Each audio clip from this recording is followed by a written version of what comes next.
नमस्कार, बहुत स्वागत आप सभी का IBC24 में और मैं हूं आपके साथ शुभांगी ठाकुर। खबर चुनावी आप देख रहे हैं। बुलेटिन की शुरुआत करते हैं इस वक्त की बड़ी छत्तीसगढ़ की सियासी खबर के साथ। तो भूपेश बघेल की खिलाफत लगातार जारी है। कांग्रेस नेता रामकुमार शुक्ला का कलेक्टर को पत्र, यानी कि उन्होंने कलेक्टर को पत्र लिखा है जिसमें लिखा है कि भूपेश बघेल के खिलाफ मैंने कुछ बात कही है। भूपेश के खिलाफ बोलने से मुझ पर हमला हो सकता है। मेरा लाइसेंसी रिवॉल्वर आत्मरक्षा के लिए मुझे दिया जाए। चुनाव के कारण मेरा रिवॉल्वर थाने में जमा है। तो आपको बता दें कि लोकसभा चुनाव के मद्देनजर, आचार संहिता के मद्देनजर लाइसेंसी रिवॉल्वर उनकी रख ली गई है, जिसको उन्होंने वापस देने की यहाँ पर मांग की है। सीधे भूपेश बघेल के खिलाफ उन्होंने ये आरोप लगाया कि उनकी जान को खतरा है, जिस वजह से उन्हें उनका लाइसेंसी रिवॉल्वर वापस चाहिए। तो उन्होंने कहा कि भूपेश बघेल के खिलाफ मैंने कुछ बात कही थी। आपको बता दें कि भूपेश बघेल के टिकट दिए जाने पर, उन्होंने प्रत्याशी बनाए जाने पर उन्होंने अपनी बात रखी थी, जिसके बाद अब उन्हें अपने आपको लेकर के खतरा मंडराता हुआ नजर आ रहा है, जिसके बाद उन्होंने पत्र के माध्यम से अपनी मांग रखी है।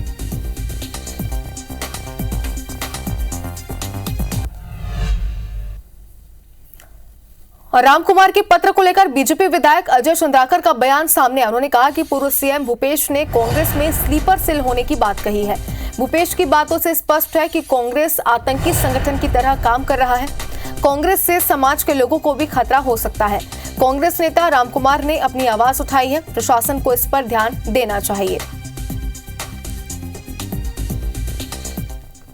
भूपेश बघेल जी ने जब कांग्रेस में स्लीपर सेल होने की बात की है तो स्पष्ट लगता है कि कांग्रेस छत्तीसगढ़ में या देश में एक आतंकवादी संगठन की तरह काम कर रहा है, और जिसको आतंकवादी संगठन के तौर पर काम कर रहा है उससे समाज को भी खतरा हो सकता है। सिर्फ रामकुमार शुक्ला तो आवाज उठाई है, हम समाज जीवन के जो लोग हैं उनको भी खतरा हो सकता है।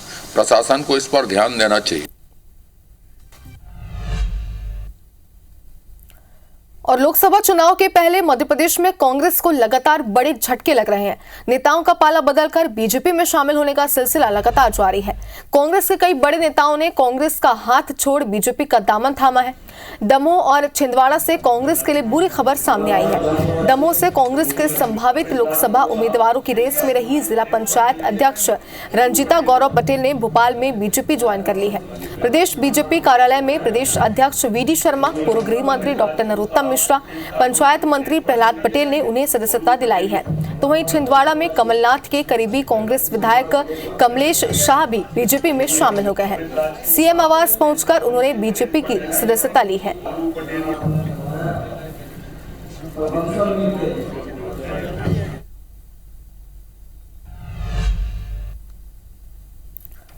तो मध्य प्रदेश में एक तरफ कांग्रेस नेताओं के बीजेपी में शामिल होने का सिलसिला लगातार जारी है, तो वहीं इन नेताओं को लेकर बीजेपी के अंदर पुराने नेताओं की बगावत और गुस्सा भी एक तरफ देखा जा रहा है। पूर्व मंत्री और विधायक अजय विश्नोई ने गुरुवार को ही ट्वीट करके कांग्रेस से पूर्व मंत्री नीलेश अवस्थी का एक ऑडियो जारी किया था। इसके बाद आज फिर से पूर्व मंत्री गोपाल भार्गव और पूर्व मंत्री ललिता यादव ने कांग्रेस से बीजेपी में आ रहे नेताओं पर हमला बोला है। ललिता यादव ने ऐसे नेताओं को चेतावनी देते हुए कहा है कि उन्हें हम पार्टी में एडजस्ट नहीं करेंगे, बल्कि उन्हें खुद पार्टी की रीति नीति के साथ एडजस्ट होना होगा। उधर गोपाल भार्गव ने कहा कि पके हुए बेरों की तरह कांग्रेसी टपक टपक के बीजेपी में आ रहे हैं। जैसे बेरी बकती है तो बे टपकते हैं, ऐसे ही कांग्रेस बीजेपी में टपक रहे हैं।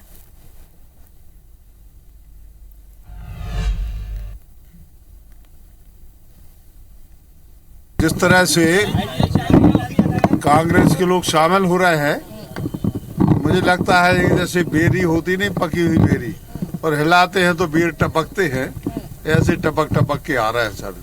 देखिए, कांग्रेस अपने आप निपट चुकी। कांग्रेस में न नेता बचे हैं न नीति बची है, और कांग्रेस पार्टी ने देश के लिए कुछ नहीं किया, इसलिए अपने कर्मों से कांग्रेस पार्टी मिटी है। एडजस्ट होना पड़ेगा उनको, करेंगे नहीं। इधर सरगुजा लोकसभा सीट से शशि सिंह को कांग्रेस प्रत्याशी बनाए जाने के बाद सूरजपुर के कांग्रेस कार्यकर्ताओं की नाराजगी सामने आई है। कांग्रेस कार्यकर्ताओं ने सामूहिक इस्तीफे की चेतावनी दी है, जिसके बाद से पार्टी में बैठकों का दौर लगातार जारी है। ऐसे में प्रदेश की महिला बाल विकास विभाग मंत्री लक्ष्मी राजवाड़े ने कांग्रेस कार्यकर्ताओं की नाराजगी को कांग्रेस का निजी मामला बताते हुए वो नजर आई। साथ ही कांग्रेसियों के भाजपा में शामिल होने के कयास पर कहा कि पार्टी में शामिल करने का निर्णय संगठन लेता है। कांग्रेस प्रत्याशी घोषित कर दिए हैं, वो उनका मामला है, वो क्या करेंगे क्या नहीं करेंगे। लेकिन भारतीय जनता पार्टी में जितने कार्यकर्ता हैं सब जमीनी स्तर पे काम कर रहे हैं। हमारे नरेंद्र मोदी जी और हमारे कहना चाहिए भारतीय जनता पार्टी के विचारधारा से प्रभावित होके कांग्रेस के पदाधिकारी भी भारतीय जनता पार्टी में सम्मिलित हो रहे हैं। वो संगठन तय करेगी किसको लेना है। और मध्य प्रदेश की ग्वालियर चंबल अंचल की सबसे हाई प्रोफाइल सीट है गुना लोकसभा सीट। केंद्रीय नागरिक उड्डयन मंत्री ज्योतिरादित्य सिंधिया यहां से एक बार फिर मैदान में हैं। उनके लिए यह चुनाव क्षेत्र नया नहीं है, वो कई बार इस सीट से जीतकर लोकसभा में पहुंच चुके हैं। फर्क बस इतना है कि पिछली बार उन्होंने कांग्रेस के टिकट पर चुनाव लड़ा था, तो इस बार बीजेपी के कमल के फूल पर ताल ठोक रहे हैं। उनके चुनाव प्रचार में भी ये फर्क साफ नजर आ रहा है। कैसे, देखिए इस रिपोर्ट में।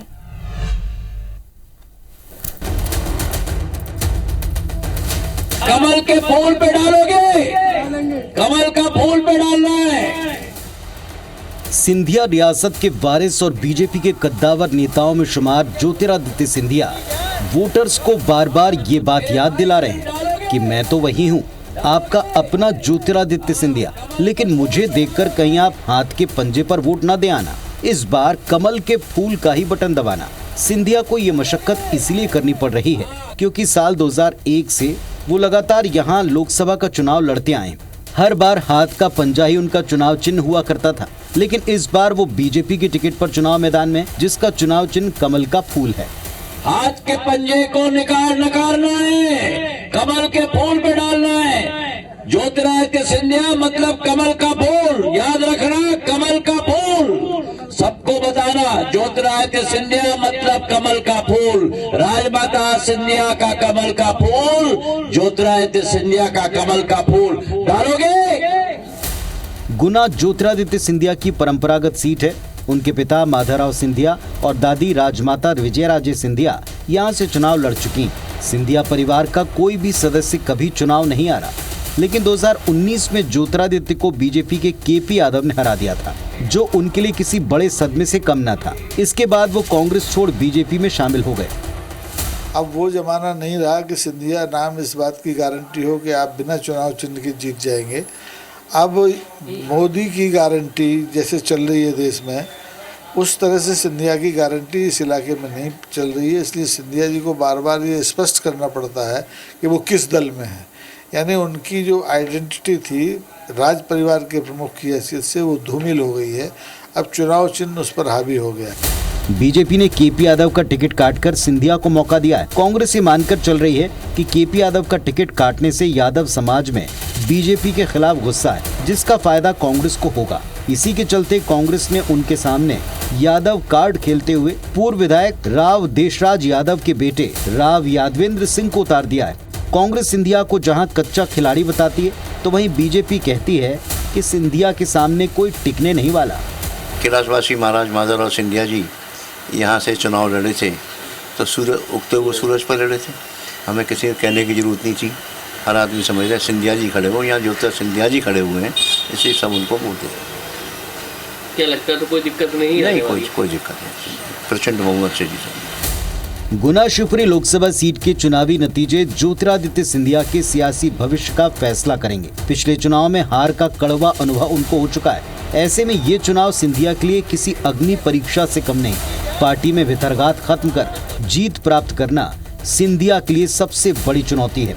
नासिर गौरी, IBC 24, ग्वालियर।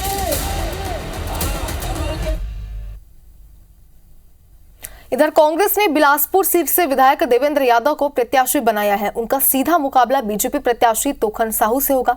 वही प्रत्याशी घोषित होने के बाद देवेंद्र यादव ने बिलासपुर में मोर्चा संभाल लिया है। वे पार्टी नेताओं, कार्यकर्ताओं और आमजन से लगातार मुलाकात कर रहे हैं।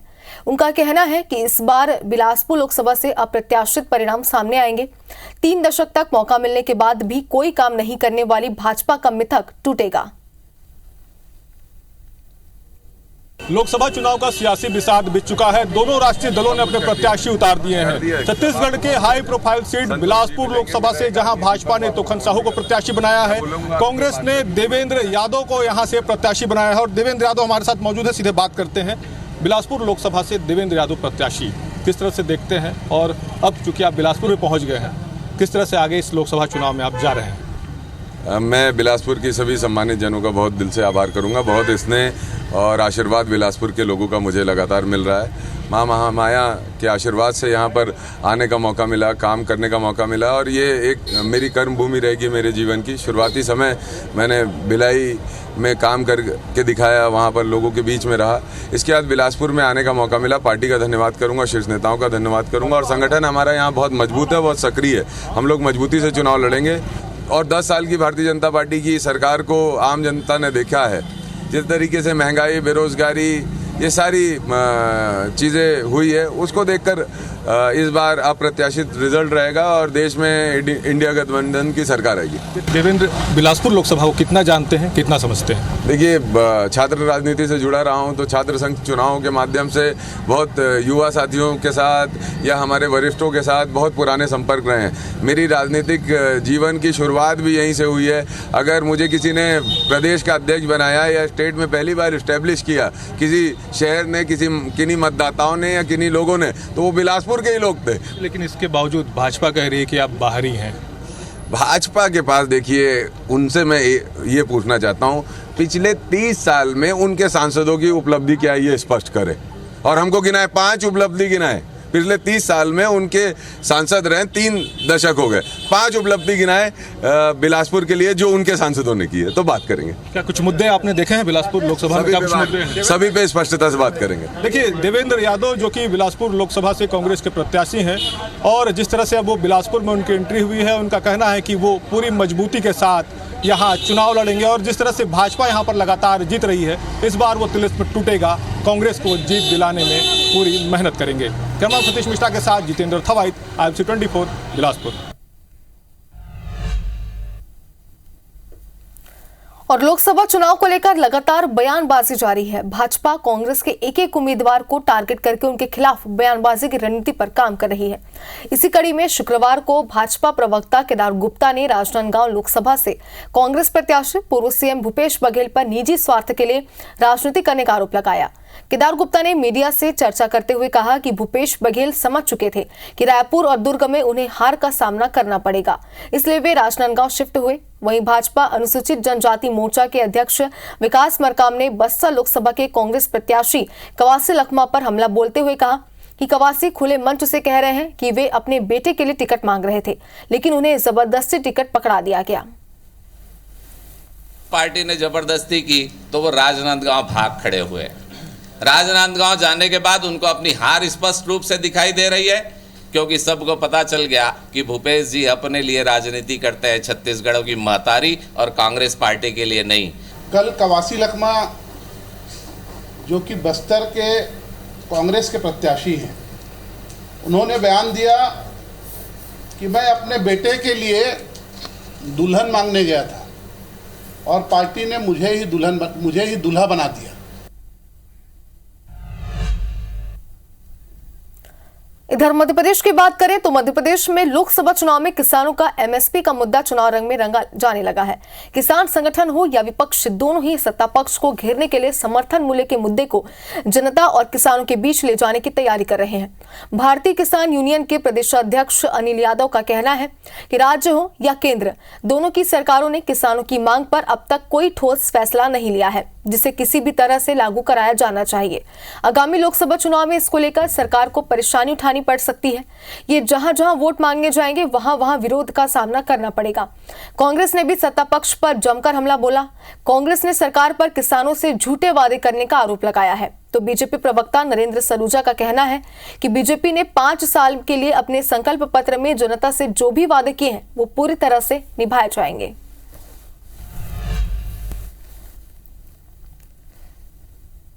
और किसान, पक्की बात है कि 2700 की मांग को लेकर के वोट बैंक पे काफ़ी असर डालेगा और ये बात अभी भी पार्टी को समझ जानी चाहिए। और जो मांग किसान कर रहे हैं 2700 रुपये की और 3100 रुपये धान की, तो वो लागू कर देनी चाहिए। 2700 की जगह 2225 के अंदर ये भाव के अंदर खरीद रहे हैं और जाके सोसाइटियों में कह रहे हैं कि बाद में 150 रुपये देने का काम करेंगे। तो झूठ और फरेब की जो राजनीति करिए। और बड़ा मुद्दा है कि देश के किसानों के साथ कांग्रेस खड़ी है।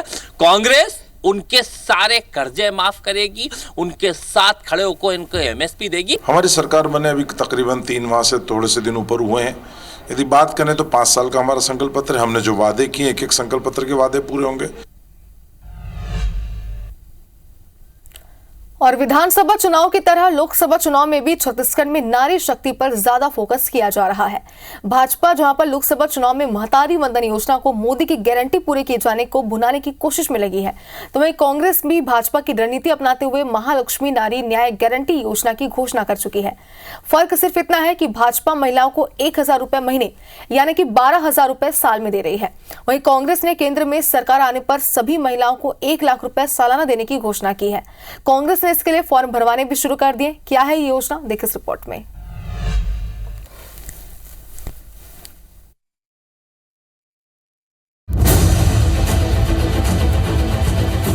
चौबीस की चुनावी दौड़, फॉर्म भराने की होड़, 23 में विरोध, 24 में नकल, गारंटी वाला दांव जिताएगा चुनाव। विरोधी खेमे की जिस गारंटी को कांग्रेस पार्टी ने सबसे ज्यादा ताकत से खारिज किया, छलावा बताया, अब लोकसभा चुनाव के अपने कैंपेन में उसी गारंटी शब्द पर पार्टी ने सबसे बड़ा दांव खेला है। 23 के विधानसभा चुनाव के दौरान बीजेपी द्वारा महिलाओं से महतारी वंदन के फॉर्म भराने का पुरजोर विरोध करने वाली कांग्रेस अब 24 के चुनाव में गांव-गांव, घर-घर जाकर महालक्ष्मी नारी न्याय गारंटी योजना के फॉर्म भरवा रही है। इसकी शुरुआत शुक्रवार को रायपुर लोकसभा क्षेत्र से की गई। कांग्रेस का वादा है कि देश में उनकी सरकार बनी तो प्रत्येक महिला के खाते में 1 लाख रुपए सालाना दिए जाएंगे। कांग्रेस कहती है कि ये योजना असल में बिना किसी छलावे के महिलाओं को लाभ देगी, जबकि भाजपा की महतारी वंदन योजना में कई सारे नियम, सीमा और बंधन हैं। महंगाई हर घर में डकैती डालने का काम कर रही है, हर घर को लूटने का काम कर रही है।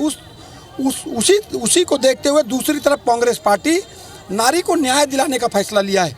महालक्ष्मी गारंटी योजना के माध्यम से 8,333 रुपया प्रति माह हर महिला को देने का वादा किया है। अब सुनिए प्रदेश की महिलाएं कांग्रेस के 1 लाख सालाना के वायदे पर क्या सोचती हैं।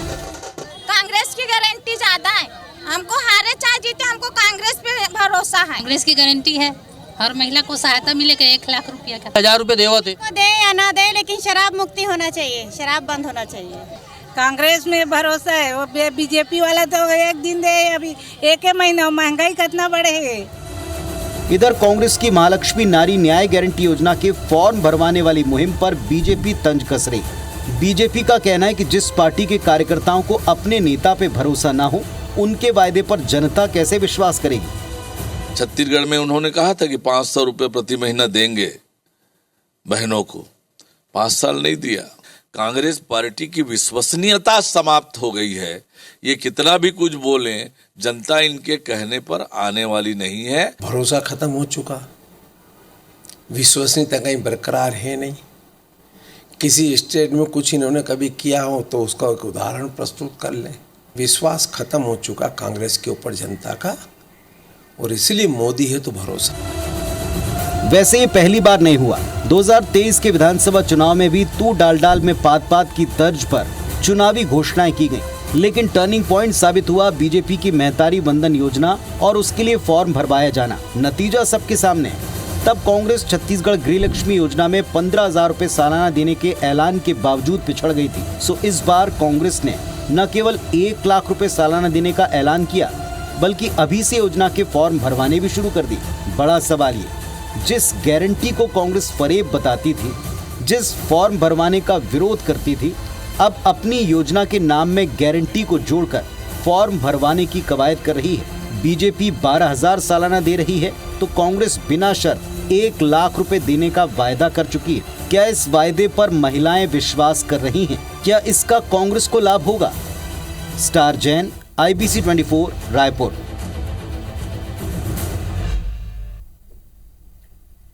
और लोकसभा चुनाव के मद्देनजर बिहार में सीटों के बंटवारे को लेकर इंडिया गठबंधन में फॉर्मूला तय हो चुका है। पटना में राजद ऑफिस में ज्वाइंट प्रेस कॉन्फ्रेंस में इसका ऐलान किया गया। इस समझौते के तहत कन्हैया कुमार और पप्पू यादव के हाथ केवल मायूसी ही लगी है। बिहार में इंडिया गठबंधन में किस दल को कितनी सीट मिली, सीट शेयरिंग के मायने क्या है, इस रिपोर्ट के जरिए समझिए।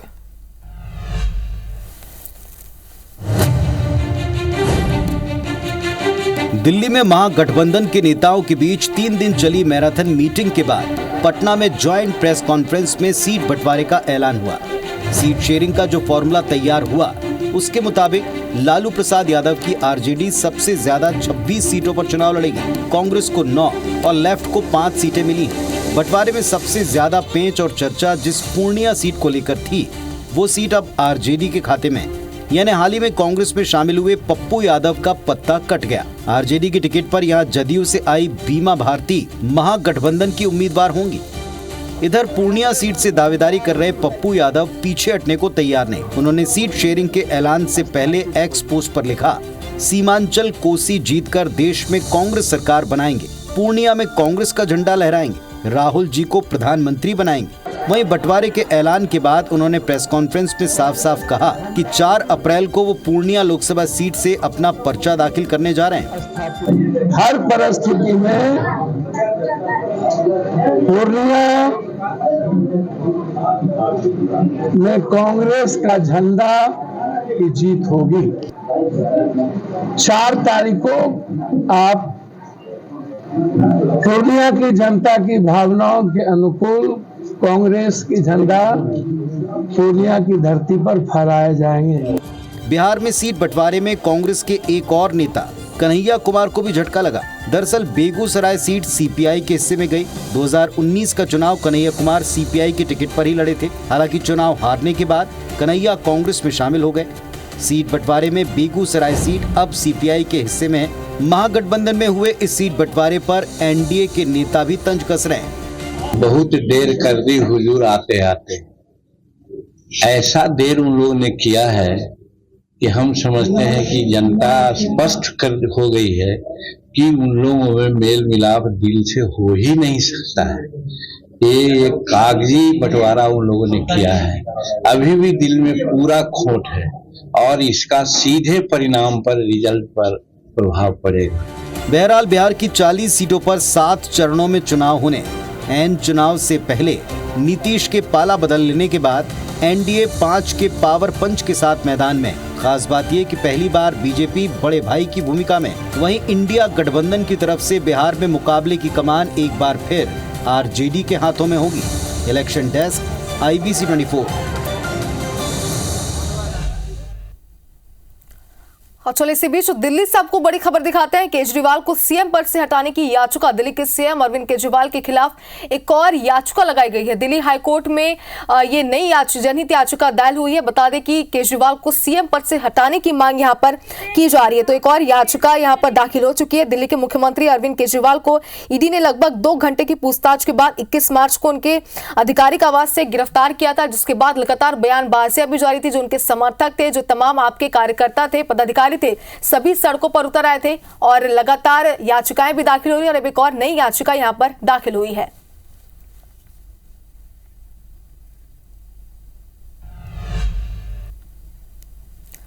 और अब देखते हैं यूपी अपडेट्स।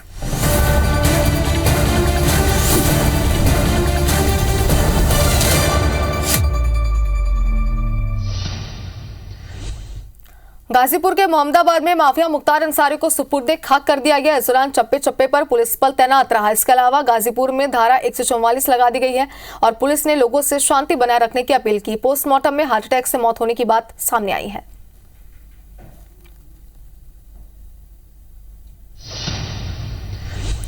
यूपी के देवरिया में बड़ा हादसा हो गया। एक घर में सिलेंडर फटने से 4 लोगों की मौत हो गई है। मृतकों में 3 बच्चे और 1 महिला बताई जा रही है। सीएम योगी आदित्यनाथ आज हाथरस जिले के दौरे पर रहेंगे। योगी भाजपा प्रबुद्ध सम्मेलन में शामिल होंगे। साथ ही लोकसभा चुनाव को लेकर कार्यकर्ताओं के साथ बैठक करेंगे। बलिया पुलिस ने शराब माफिया के खिलाफ कार्रवाई की है और सुखपुरा पुलिस और आबकारी विभाग ने भारी मात्रा में 28 पेटी शराब बरामद की, जिसकी कीमत 2.25 लाख रुपए बताई जा रही है। सुखपुरा थाना क्षेत्र के पचखोरा हरदिया गांव के पास का मामला है। जालौन में दिन दहाड़े बदमाश ने एटीएम का लॉक तोड़कर कैश लूटा। एटीएम से रुपए लूटते हुए बदमाश और सीसीटीवी कैमरे में कैद हुआ है। कालपी कोतवाली क्षेत्र के नगर कालपी का मामला है। पुलिस जांच में जुटी हुई है। यूपी में शुक्रवार शाम से मौसम फिर बदल गया है। झांसी में आंधी के बीच बारिश हुई तो बेतवा नदी पुल बह गया। आगरा और अलीगढ़ में जमकर ओले गिरे हैं। आज प्रदेश के 46 जिलों में आंधी और बारिश का अलर्ट है। आज भी कई जिलों में ओले गिरने का अनुमान है। उत्तर प्रदेश और उत्तराखंड की हर खबर को जानने के लिए IBC 24 यूपी UK को सब्सक्राइब करें और नोटिफिकेशन बेल दबाना ना भूलें।